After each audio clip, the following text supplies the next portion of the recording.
네, 문재인 정부 청와대에서 정무수석을 지내셨던 분입니다. 최재성 전 의원 모시고 정치권 이슈 두루 살펴보겠습니다. 어서 오십시오. 안녕하세요. 네. 그 윤석열 대통령이 국정브리핑을 취임 후 처음으로 했는데요. 그 내용이 이제 동해에 있는 그 석유 시추 계획이었습니다. 어떻게 보셨습니까? 우선은 이 단계, 다시 말해서 시추도 하지 않은 단계에서 또 대통령이 직접 그것도 첫 국정브리핑을 통해서 했어야 됐느냐. 그래서 뭐 정치적인 해석을 하지 않고 이 시기에 왜 이걸 했을까라는 그런 점보다 이 단계에서 이렇게 대통령이 할 만한 일을 하신 건가. 네. 이런 이제 생각이 들었고요. 그다음에 이 용역을 수행했던 그 회사 있죠. 액트지오인가요? 네. 거기 대표가 내일인가 이제 한국에 온다는 거 아니에요? 오늘 들어옵니다. 오늘이죠? 네.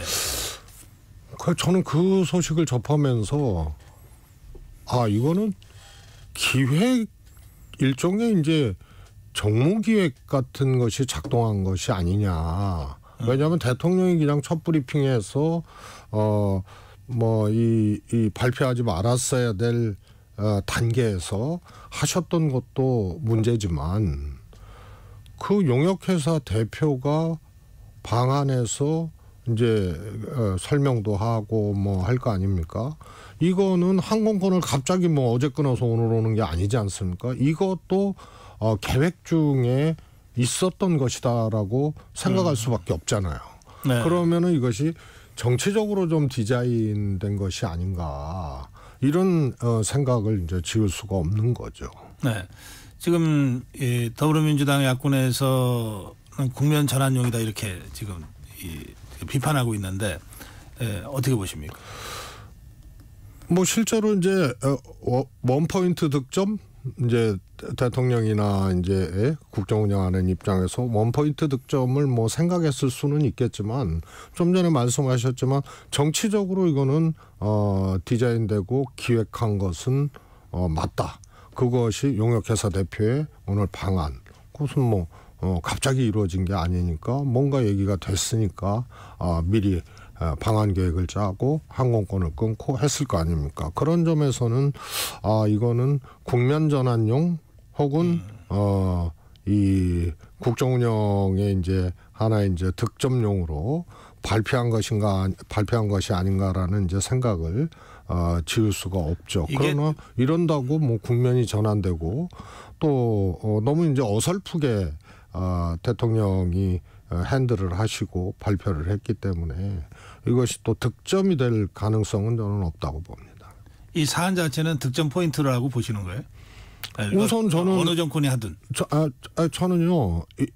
우선 이제 득점 포인트로 생각을 하고 한 것은 이 용역회사 대표의 방안을 기획하고 또 실제로 오늘 이제 방한하고 이런 이제 일정 기획들이 같이 들어갔다는 점에서 저는 그런 이제 국면 전환 내지는 이제 이 국정 운영의 하나의 이제 득점 포인트로 생각한 것은 맞다라고 저는 보고 있습니다. 그런데 이것에 대해서 득점이 될 거냐 안 될 거냐는 것은 우선은 이제 결과가 나와야 되는 건데 이제 10년 훨씬 넘은 후의 일이란 말이에요.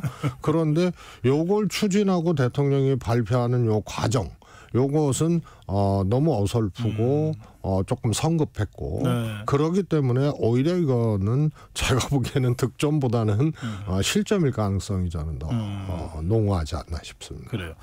근데 이제 청와대 정무수석을 지내셨잖아요. 그러니까 어느 정부나 다 이렇게 기획이라고 하는 거 하잖아요. 정무기획도 하고 홍보기획도 하고. 국정과 관련해서 어떤 대통령이 중요한 이슈를 발표를 할 때 전후에서 기획이라고 하는 걸 하죠. 네, 그렇습니다. 네. 그러니까 이번 경우에도 기획이 있었다는 것 자체는 어떤 면에서는 대통령실이 작동하고 있다는 뜻이기도 한데.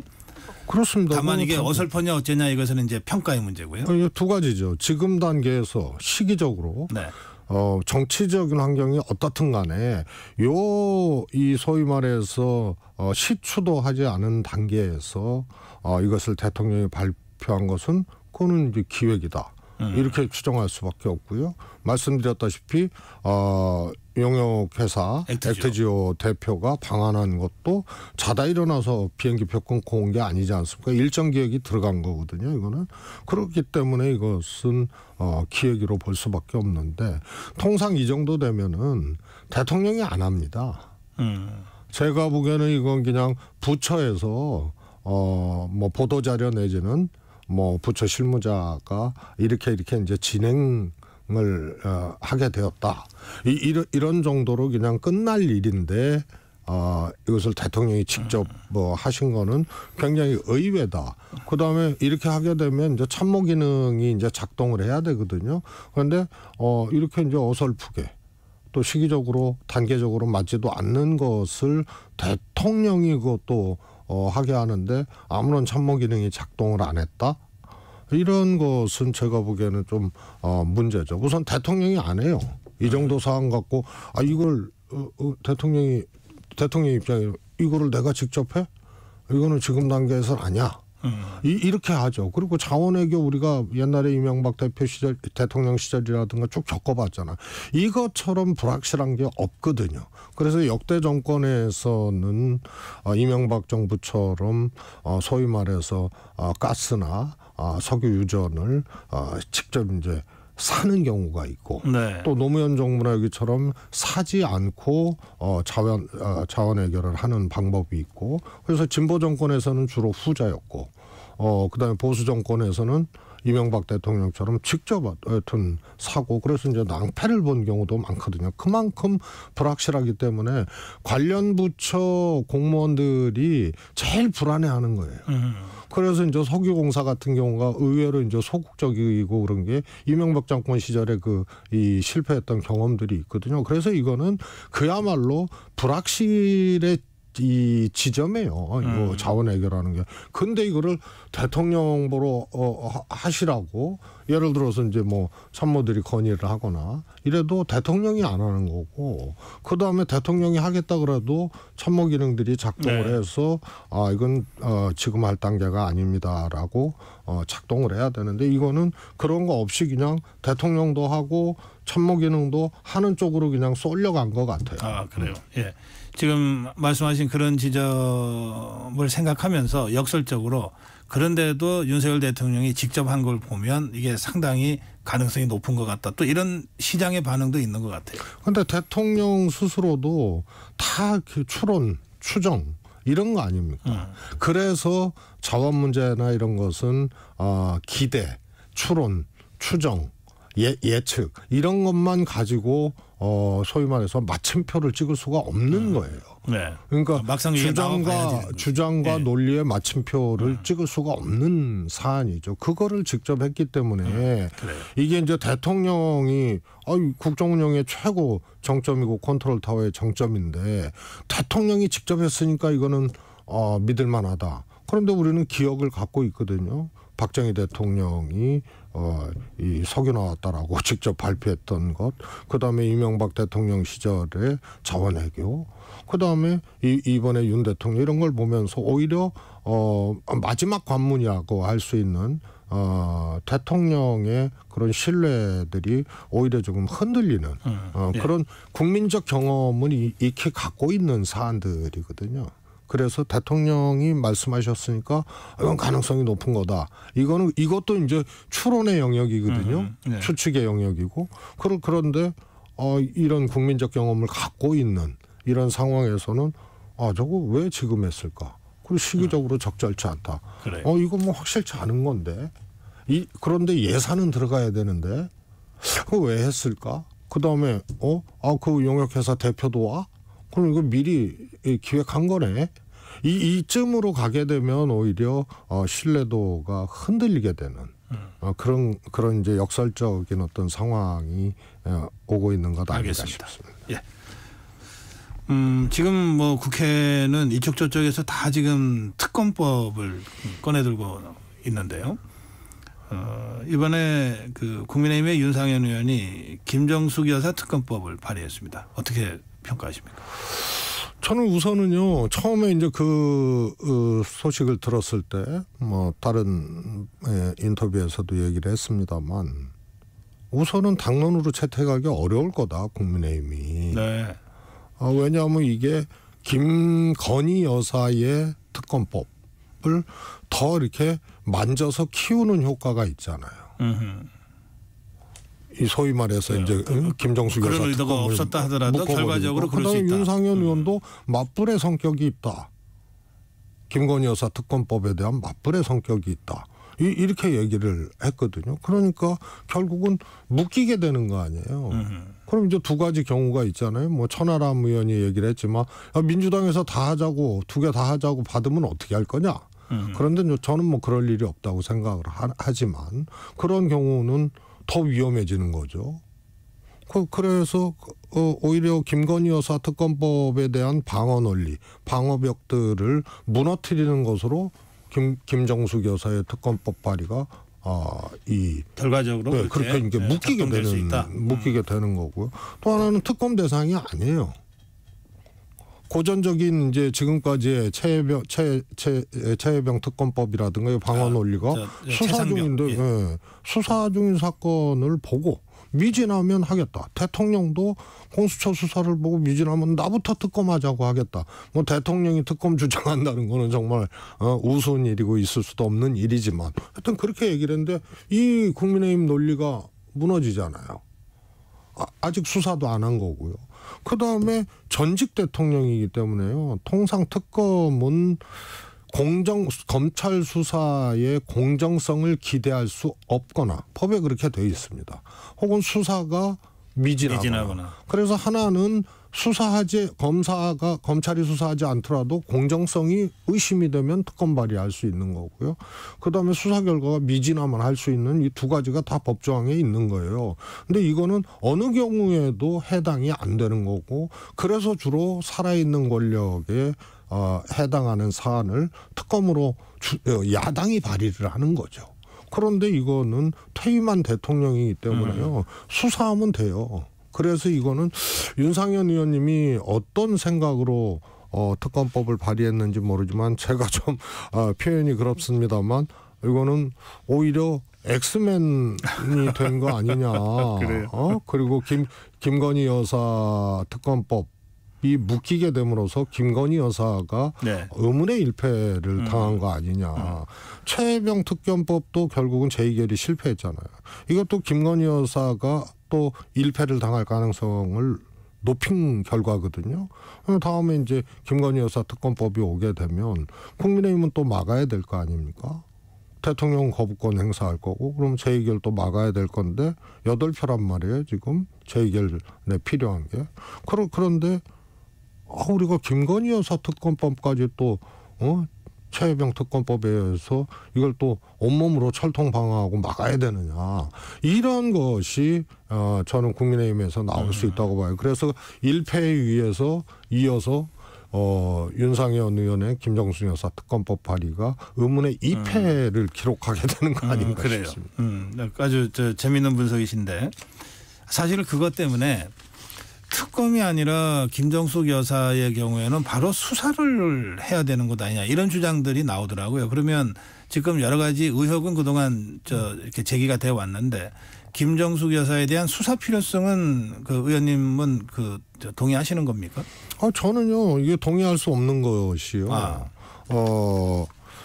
어디선가 또 뭐 시민단체가 이제 뭐 고발을 했거나 했기 때문에 이제 뭐 수사를 하겠죠. 그런데요, 우선은 수사를 하려면 어느 정도 뭐라 그럴까요? 근거 내지는 혐의점들이 정한 건거라도 이제 있어야 되는데 통상 그런 것들이 부재하게 되면은 그냥 불송치 내지는 무혐의 종결을 하게 되는데요. 이거는 거기까지 가지 못하는, 수사해서 기소까지 가지 못하는 사안이에요. 왜냐하면 여러 가지 뭐 국민의힘에서 뭐 의혹 제기하고 비판이 있습니다만 제일 큰 줄기는 뭐 과정과 어떻게 뭐 비판의 내용이 어떻든 간에 이거를 외교로 볼 것이냐 관광으로 볼 것이냐예요. 그러면 외교적 행위가 이루어졌거든요. 모디 총리도 만나고 쭉쭉 이루어졌기 때문에 또 초청장이 존재를 하고 그렇기 때문에 이건 외교적 행위예요. 근데 이거를 수행하는 과정에서 뭐 밥값이 얼마 들었느니 뭐 이런 것들은 외교적 행위일 경우에는 그거는 이제 부차적인 문제가 되는 거거든요. 그러면은 지금 기내식 문제 얘기를 하잖아요. 이것도요 황당무계한 것이 6천만 원이 훨씬 넘는 것을 어떻게 그 일정에서 기내식 비용으로 사용했느냐고 한 장짜리 문광부의 이제 그 서류거든요. 그래서 우선 세부 내역이 없어요. 근데 세부 내역을 주지도 않아요. 찾고 있다는 거예요. 그런데 만약에 세부 내역이 오더라도 이것이 그러면은 호화로운 거냐? 과도한 기내식에 과도한 예산 투입을 했느냐? 실제로 기내식에만 사용한 예산이냐? 이런 것을 봐야 되는데 특히 호화 외유 요것을 맞추려면은 외유가 돼야 되는 거거든요. 근데 그건 아까 말씀드렸듯이 외교적 행위가 외교였다고 지금 보시는 거죠. 그다음에 예. 호화는 뭐냐?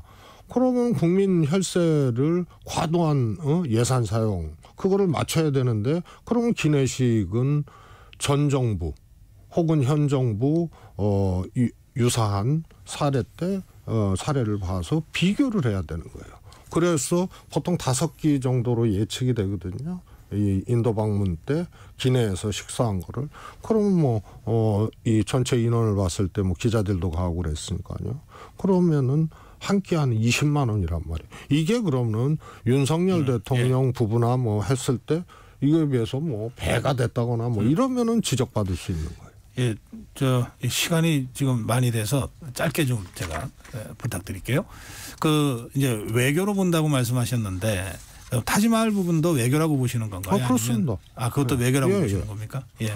왜냐하면요, 공식적인 이제 면담 일정, 또 뭐 그쪽에서 뭐 국빈급 대우를 해줬으니까 총리와의 이제 만남이라든가 뭐 이런 일정이 있고요. 그 다음에 해당 국가의 예를 들어서 유적이라든가 뭐 그래서 뭐 누굽니까 진성준 의원이 그랬잖아요.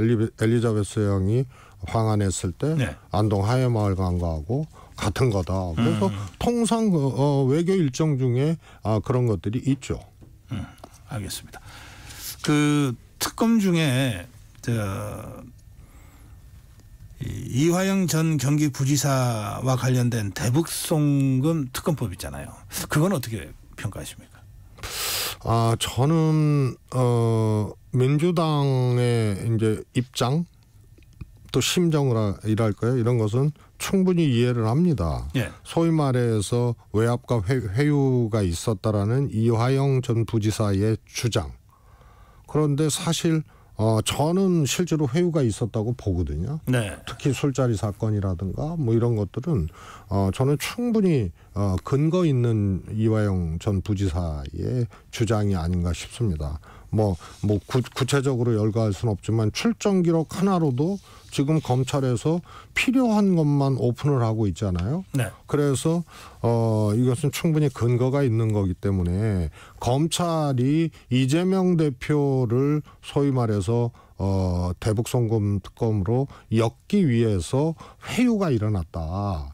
이것이 이제 민주당에서 생각하는 거고요. 그래서 특검 발의는 과정을 봤을 때 그 심정과 동기 이런 것은 충분히 이해를 합니다.